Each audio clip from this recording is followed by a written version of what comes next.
Seja muito bem-vindo ao Mulheres Teologando. Aqui eu compartilho reflexões teológicas de forma simples e bíblica. E o assunto de hoje é: você nasceu na igreja, mas será que você realmente é convertido? Você nasceu na igreja ouvindo sermões, participando das escolas bíblicas dominicais, e alguma vez surgiu aquela dúvida: será que eu realmente sou convertido? Se eu sou convertido, por que eu ainda peco tanto? Ou, o que é o centro da nossa reflexão hoje é: eu nasci na igreja, eu fui convertido, mas porque não houve uma transformação visivelmente extraordinária na minha vida, porque outros testemunhos de pessoas que não nasceram na igreja parecem confirmar muito mais a veracidade do seu testemunho e da sua conversão genuína do que a minha. Eu nasci na igreja, eu sinto que sou convertido, mas às vezes eu me questiono: por que eu não tive uma transformação radical? Será que de fato eu sou convertido? O que falta para eu me converter? Essa é de fato uma dúvida muito comum e eu vejo muitos amigos tendo esse mesmo questionamento, não por duvidarem da sua salvação, mas por se sentirem excluídos dessa transformação tão maravilhosa, de testemunhos tão grandiosos que vemos de irmãos queridos. Quem nasceu na igreja costuma se comparar com esses testemunhos extraordinários, porque te trazem, no fundo, essa reflexão, essa dúvida e até mesmo essa angústia. Será que eu realmente tive o Espírito Santo derramado sobre a minha vida, uma vez que parece que da mesma forma como eu nasci na igreja, eu permaneço nela? O fato, irmãos, é que a Bíblia não define a conversão pelo grau de dramaticidade do passado ou pelo nível de transformação que foi realizado na vida do indivíduo. A Bíblia, ela mede o novo nascimento e ela declara que esse é o crivo da conversão genuína. Por isso, a questão que deve ser levantada é: o que é de fato conversão? Antes de dizer o que é conversão, vamos ver o que as escrituras declaram sobre o que não é uma conversão genuína. Conversão não é decisão emocional, não é aceitação de um mero apelo, porque emoções não regeneram. Também não é meramente uma mudança externa comportamental. O crente não é um ímpio melhorado. Pessoas ímpias também podem ter uma boa índole e um caráter e uma moral semelhante ao que o cristianismo prega. Isso não significa que ela é uma pessoa regenerada. Conversão também não é assiduidade à igreja, não são ministérios, cargos, responsabilidades. Envolvimento não equivale a novo nascimento. Conversão também não é acúmulo de conhecimento teológico. Nicodemos, que era um mestre da lei em Israel, conhecia muito bem as leis. E Jesus declarou para ele: importa-vos nascer de novo. Informação bíblica sem regeneração não produz vida espiritual. Isso é importante porque a forma como nós entendemos o novo nascimento e a conversão, ela vai determinar a forma como nós vivemos, como nós nos envolvemos e principalmente como nós evangelizamos. Já ouviram falar da teoria do crente carnal? Isso foi muito propagado na década de 1980, principalmente pela teologia dispensacionalista. Basicamente, é o entendimento de que pode haver alguns cristãos que vivam na carnalidade, o que eles denominam como cristãos fracos espiritualmente, seriam como bebês espirituais. Ou seja, para quem acredita na teoria do crente carnal, é possível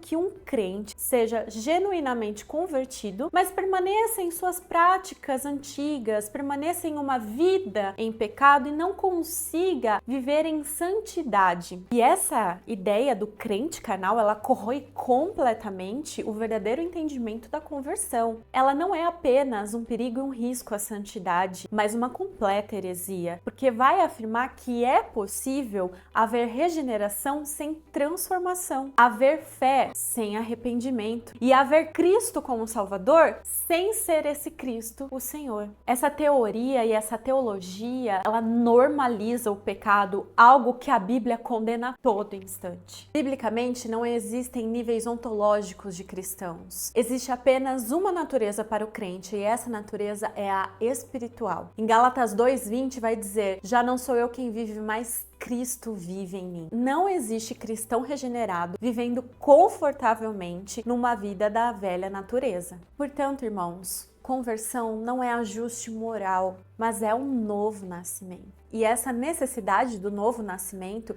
ela se dá devido a uma realidade trágica da humanidade, a realidade da queda. O homem está morto em seus delitos e pecados, cego, escravizado e incapaz de voltar-se para Deus por si mesmo. E nesse estado, o chamado do evangelho é ouvido, mas é rejeitado. Não porque o evangelho é fraco, mas quando Deus intervém, tudo muda. O Espírito Santo vivifica, o véu cai, o coração de pedra trocado por um coração de carne. O pecador agora então corre para Cristo.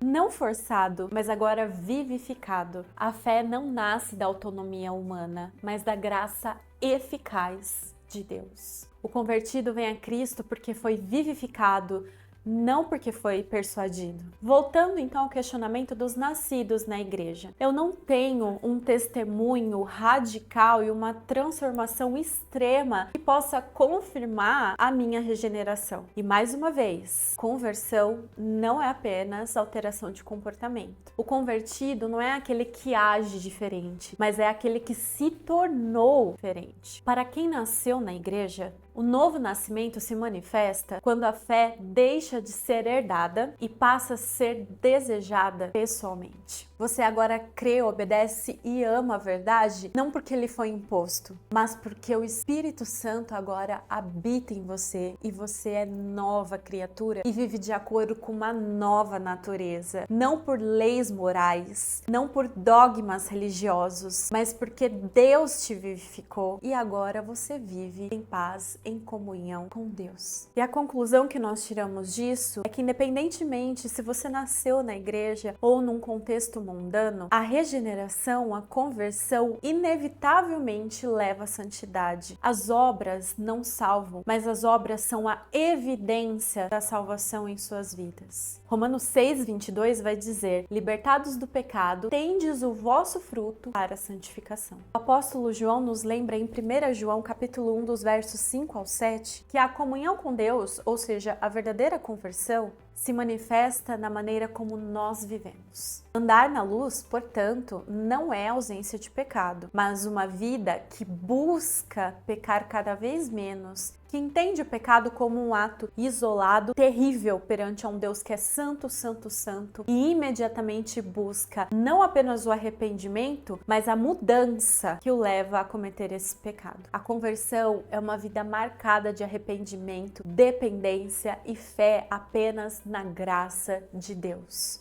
Sempre se atentando que não é por obras, não é por você, não é por ter um testemunho maravilhoso, extraordinário, estrondoso ou ter uma vida comum. A questão não são as obras, não é nada que o homem possa fazer, é a graça e somente pela graça. Se somos novas criaturas em Cristo, agora somos chamados a viver de acordo com esta nova natureza. Por isso a pergunta não é: sou realmente convertido por ter nascido na igreja? Mas a pergunta deve ser: eu nasci de novo? Conversão não é emoção nem moralidade, é novo nascimento. Não existe cristão regenerado que vive confortável numa vida em pecado. Fé herdada não sustenta. A fé verdadeira, ela vivifica e transforma. Que essa reflexão à luz das Escrituras tenha te ajudado a pensar corretamente e esclarecido sobre a conversão, mesmo que você não tenha vivido algo externamente extraordinário. Que Deus nos abençoe hoje e sempre. Se você gostou, curta, comenta, compartilhe com alguém que precisa ouvir essa mensagem. Se tiver alguma pergunta relacionada ao assunto, deixa aqui nos comentários. Quem sabe eu possa fazer um novo vídeo acerca disso. Deus os abençoe.